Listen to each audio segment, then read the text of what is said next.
Today's topic is Don't Quit Halfway. That's the message we've got on our sign out on La Jolla Boulevard. And that is not enough, but that's as big as the sign is. We really need this week for the sign to be quite a bit bigger to get a nuance in it, because the sign really needs to say, don't quit halfway if you're working on something worthwhile. If you're working on something that's not worthwhile, you really should quit any time. And if you're working on something that is hurting you or others, that's not worthwhile, you should quit. There are a number of things. So we're going to talk today about when to quit things that you're working on and when not to. But we're going to start with talking about what to start, because the easiest way to not have to quit something is to not start something that is unhelpful. So our choice of the kinds of things that we start is kind of important. And in general, what you should start is anything that God said people should do. So God, in the Bible, God outlines a lot of things that God says, if you do this, it will bring blessing to you. If you do this, it will bring blessing to your family. There are a number of things that God says, if you do this, it will bring blessing to the community, or to the nation, or to the world. Those are all great things to be working on. Anything that God said that people should do. And sometimes people haven't read the Bible enough, or they just so they're trying to wonder, well, what would that be? So we'll go through a quick summary. You probably have other things that come to mind. Anything that God has told people generally to do would be things that would be good to start doing. So love one another. Jesus said that in a Christian fellowship, we should love each other. So if you notice that somebody isn't here today, give them a call, find out how they're doing. Maybe they aren't here because they're sick, maybe they aren't here because they're on vacation, but it's not possible to know until you check in. And maybe you discover when you're talking to them that someone needs a screen on their porch replaced or their fence painted. And some people, knowing that, will think, that is beneath me. I do not paint fences. And other people will say, you know, I don't paint fences, but I'm going to love this person that Jesus told me to love. And one way I'm going to express that is by painting a fence. So love each other. Jesus told us to love our enemies and to pray for those who persecute us. So you can think of people that are your enemies and start intentionally taking action to love them and praying for people who persecute you. Jesus said we should heal the sick. Jesus said we should raise the dead. And some of you have already checked out because you say, I can't heal the sick and I can't raise the dead. Jesus didn't say you should do this by your strength. You can't. That assessment is correct. But Jesus can through you. And if you say, I can't, so I won't let Jesus, that's not your best move. All Jesus wants is you to be a conduit, to go to somebody who's sick and connect them with Jesus who's the healer. And so when you heal someone, it's not something that results in praise to you. The praise goes to Jesus because you didn't have the power to do it. When you raise the dead, the praise doesn't go to you because you didn't have the power to do it. You're just letting God's power flow through you to help some drug addicts, other people that people have written off and said, yep, there's no hope for them. When society is saying, these people, you can just forget about them, God is not. And God needs someone to go into that situation willing to say, you know, anything's possible because we serve a mighty God. Cast out demons. Jesus gives you the authority, so it's not your power that casts them out, so you don't have to take credit, and you don't have to worry about being inadequate, because Jesus is not inadequate. cast out demons, announce good news, cleanse the lepers, feed the hungry, give the thirsty something to drink, welcome strangers, clothe the naked, care for the sick. All of these are great things to do, and any one of them would be a great thing to do with your time this afternoon. Now, many of you have heard this illustration because it's just so helpful to me. I hope it's helpful to you also. We occasionally get someone come to our door, knock on the door, and say, "I'm hungry, do you have anything to eat?" And I'll say, "Yes, let me check. We have here some cans of spaghetti." And they say, "Oh, I can't eat pasta." "No worries, we have some cans of beans and some cans of vegetables and some cans of meat." And they say, "You know, I really can't eat any canned products." "Oh, we've got some things in plastic and in paper." "Yeah, I just can't do any cooking, as it turns out." And if you keep on this long enough, you will discover they aren't actually hungry. They do not want anything to eat. They want to steal your money so they can give it to a drug dealer and do something bad for themselves and the community with your help. When someone comes who's hungry, we're really happy to feed them. But when somebody comes who wants to make this world a worse place because they're going to empower a drug dealer who will not only sell drugs to them, but also your kids and the kids up at La Jolla High and the elementary school, we're not so interested. All right, so how does that relate to this list we just saw? Some people say, "I follow Jesus, but I'm not going to love people in the church, and I'm not going to love my enemies, and I'm not going to heal the sick, and I'm not going to raise the dead, and I'm not going to cast out demons, and I'm not going to announce good news, and I'm not going to cleanse lepers, and I'm not going to feed the hungry, and I'm not going to give the thirsty something to drink. I'm not going to welcome strangers, and I'm not going to clothe the naked, and I'm not going to care for the sick, and I'm not going to visit those in prison," then you're actually not someone who is following Jesus. You're hearing about him, wishing you might follow him, thinking about him, I don't know. But if you are not doing the things Jesus asked you to do, you're not following Jesus. Now, for all of us, there are things that we major in and minor in. So you might be really great at one of these and not so great at a lot of them. That's okay. Do what you're good at. But if we went through that whole list and you said, "Oh yeah, I don't like meat, I don't like vegetables, I don't like things in cans, I don't like things in plastic, I don't like things in paper," you're not hungry for Jesus. So what to start? Anything that God tells you to do. All of it will be challenging enough to keep you busy and engaged and happy and joy-filled for a long, long time. Any of those would be great to start. Anything that God said people should do. Now there's something that comes above that. You notice the gap? There's something that is more important than what God said everybody should do. And that is something that God told you to do. You should do that. So as if, for instance, we are to love each other, but you may have been asked by God to call your Aunt Bertha. Nobody else needs to call Bertha today, but you do. So if God has given you an inspiration to do something, if God has called you to do something, it may be small, like giving someone a telephone call, it may be big. Those are things that you should do, things you should work on. And so we'll take one example from the Bible. God told Noah to build an ark.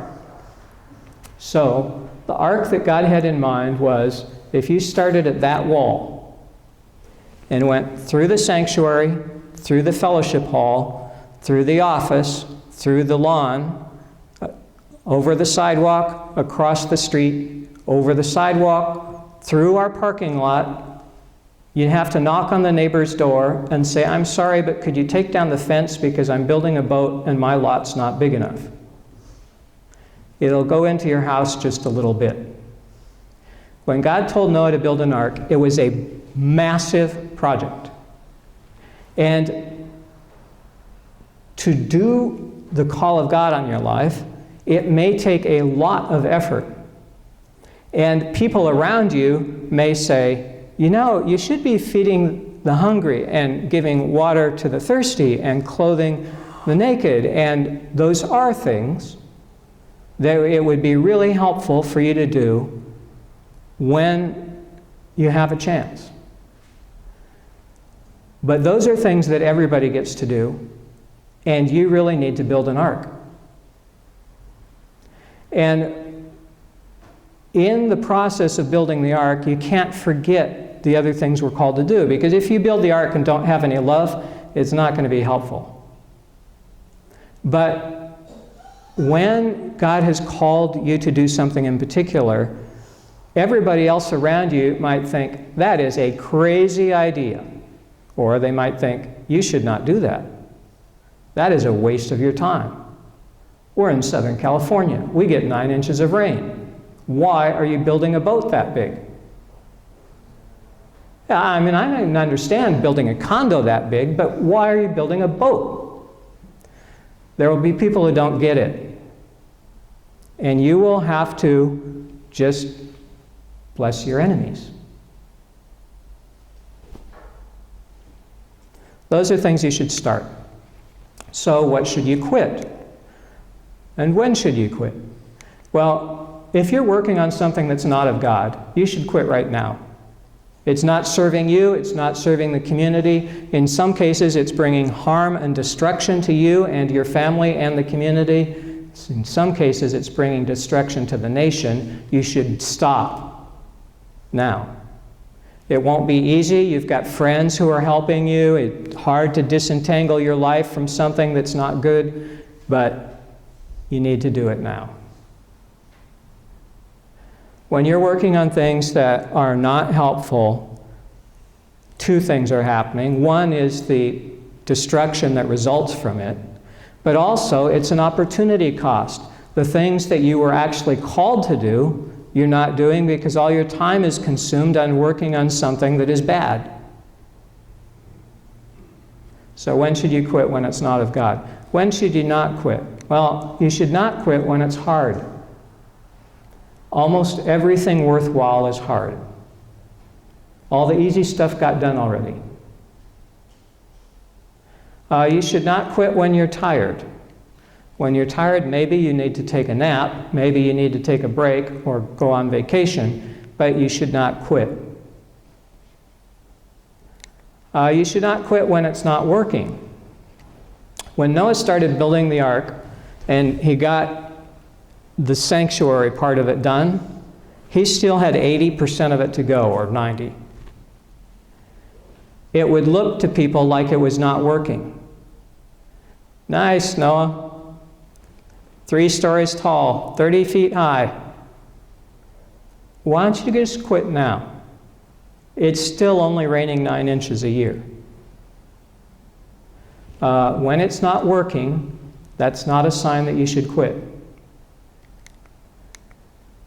But you should quit if God ever tells you to, regardless of how good it is, regardless of how much it pleases you, regardless of how much you think it'd help God out.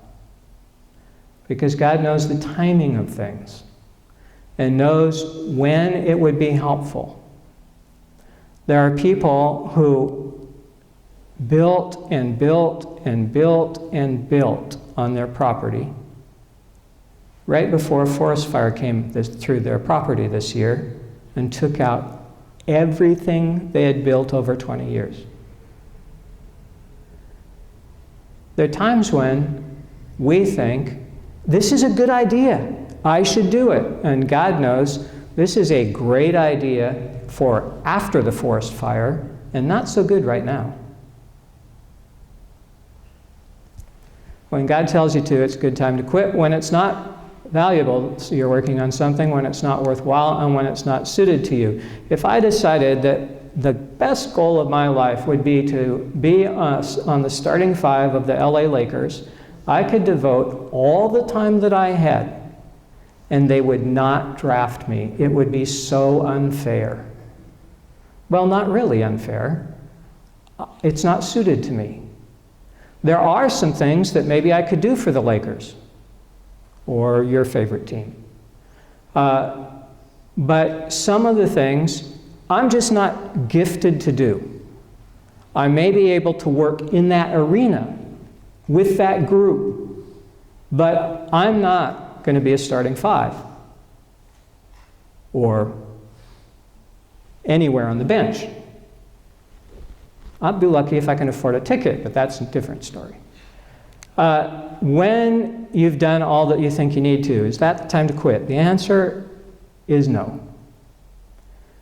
When you've done all you think that you need to, often all that's done is gotten the attention of someone, but not the required action. There are a lot of times when we think, that ought to be enough. I'm done. And you're not. You, in some cases, have barely started. We've been working our way through Esther. We're in the 8th chapter today, and we're going to look briefly at a couple things from Esther 7 to remind us. Last week we looked at Esther 7, and Esther had a banquet, 2 banquets in a row. At the second banquet, the king said to Esther, "What's your petition? You've been waiting a long time to make this request. I'm going to give you whatever you ask. Anything you ask is granted to you. What's your request? Up to half my kingdom, I'm going to give it to you." So the king's had a long time to think about this, to remember how great Esther is, and he's just said, "Anything you want, Esther, I'm giving to you." So she said, "If I've won your favor, O king, and if it pleases the king, let my life be given to me. That's my petition. And the lives of my people, that's my request." The king has already gone on record. Anything she asks. She's done, right? She risked her life to be in the presence of this king who sometimes kills people when they come into his presence without being asked. She's asked for something that the law has already said, we're going to exterminate all the Jews on a particular day. She's asked for that be reversed, and the king has said, "Anything you want, up to half my kingdom." There's a lot of people who think, okay, I've done all that I need to. I'm done. And then you get to chapter 8. And in spite of the king promising that, he hasn't actually done anything. He heard your request. He just hasn't followed through on his promise.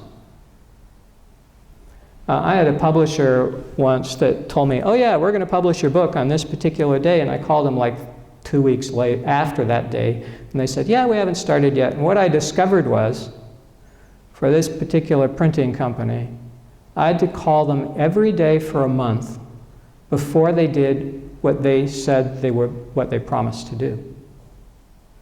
And eventually, because I called them every day for a month, they did the job. There are some times when you think, it's not my job to get you to do your job. You should just do your job.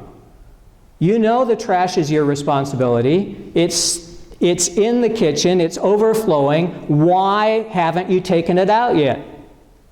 We talked about this a year ago, and 11 months ago, 10 months ago, 9 months ago. What is the deal? I don't have to mention this anymore. And in fact, that last part might be true, that you've proven that nagging doesn't help, so no need to keep on. But there are plenty of times when you think, I don't need to do any more on this. When, if you want action, your job's not done. So Esther 8. Esther spoke again to the king. Why is she speaking again to the king? Because the king hasn't done what he's promised, and her people are about to be killed. Not about to be. In some months, her people will all be killed. Verse 4, the king held out the golden scepter to Esther. What does this mean? This means she risked her life again to come into the presence of someone who said, "Don't ever talk to me unless I call you." I would like to have an email account that works like that.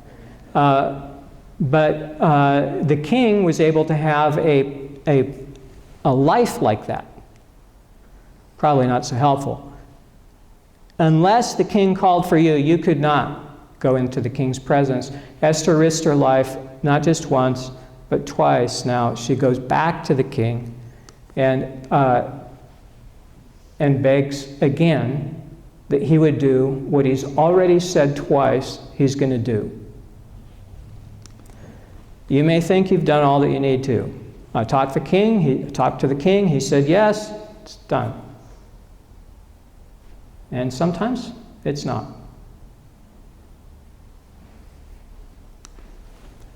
So sometimes people say, do I have to do all the work around here?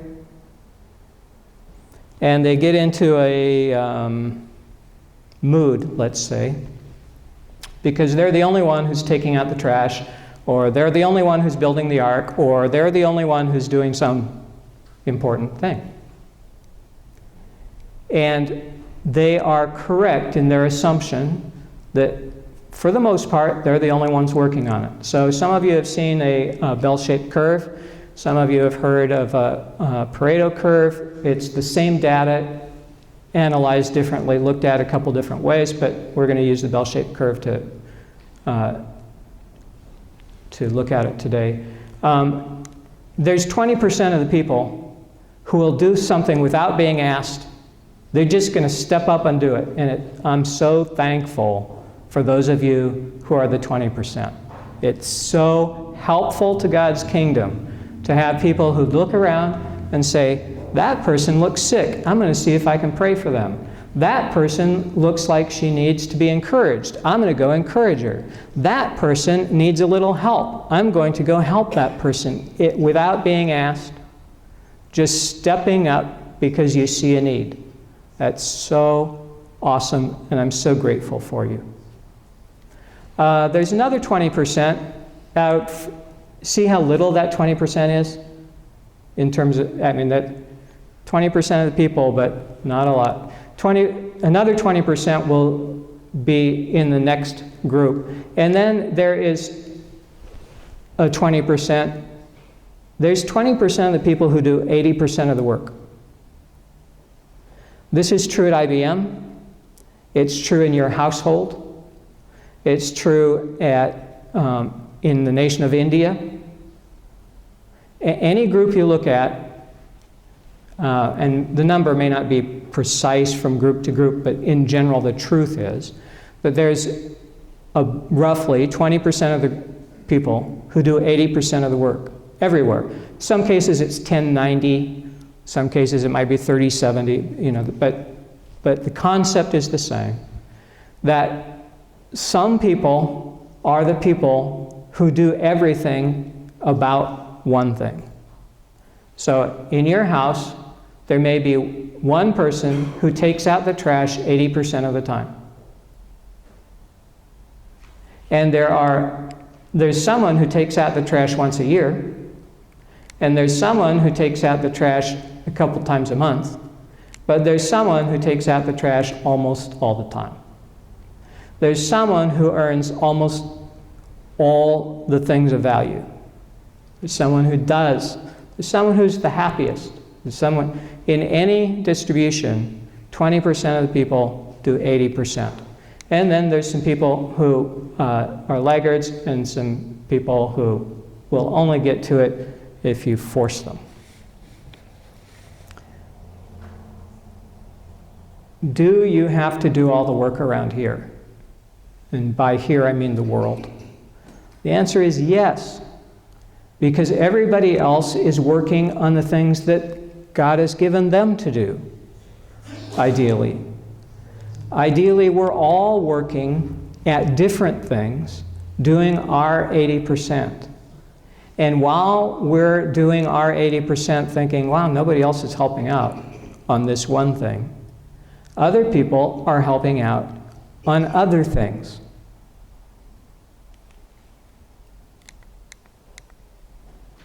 If you're working on something worthwhile, very tempting to quit when you're tired, or it's just hard, or you feel like you're all alone. Noah probably felt like he was kind of tired of being the laughing stock of his community. You know, after a couple of years, they had tour buses come by. Hey, you're going to like this. We're going to show you somebody who's building a boat in the desert. There's the double-decker open-air ones, so Noah's hammering away and you can hear the commentary, the jokes they're saying about him. He probably would have liked at some point, you know, I don't need to finish this job.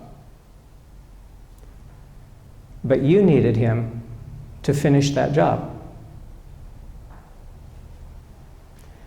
People he'd never met were counting on him to push through the ridicule and the tiredness and the Coastal Commission and the neighbors, and to continue to do what God called him to do.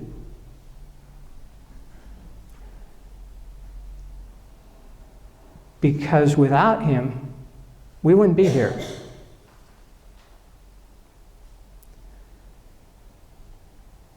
There are things that God has put on your life that are that important to someone you will never meet in this lifetime. And when you sit on the couch eating Cheetos instead of doing the thing, watching television, instead of doing the thing God called you to do,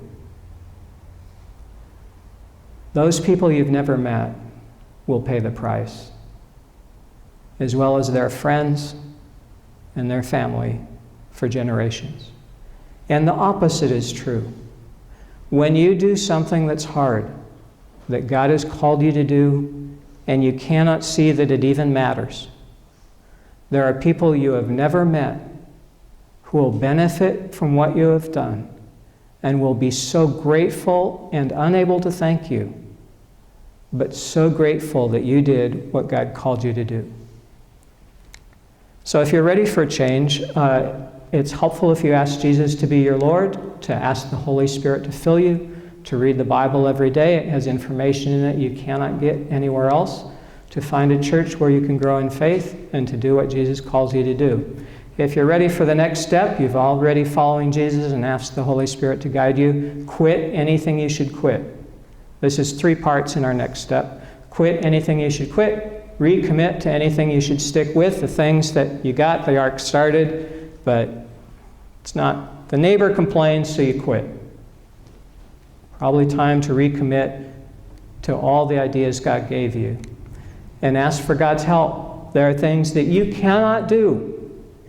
Heal the sick, raise the dead, cast out demons. Pretty tough on your own. With God's help, all things are possible. How many things? All things are possible through God who loves you. Why don't you stand and we're going to pray.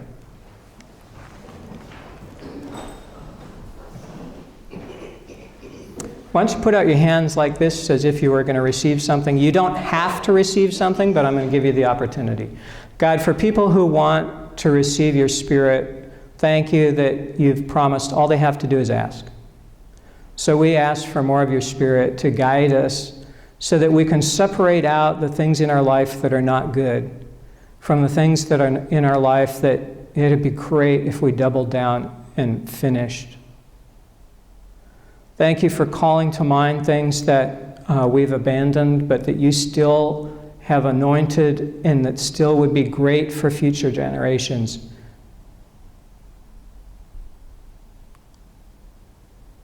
Thank you for equipping us to do what seems to us to be impossible. But all we have to do is do our part and let your energy flow through us to the people you desire to bless. Thank you for your mercy, Jesus. We praise you. Amen.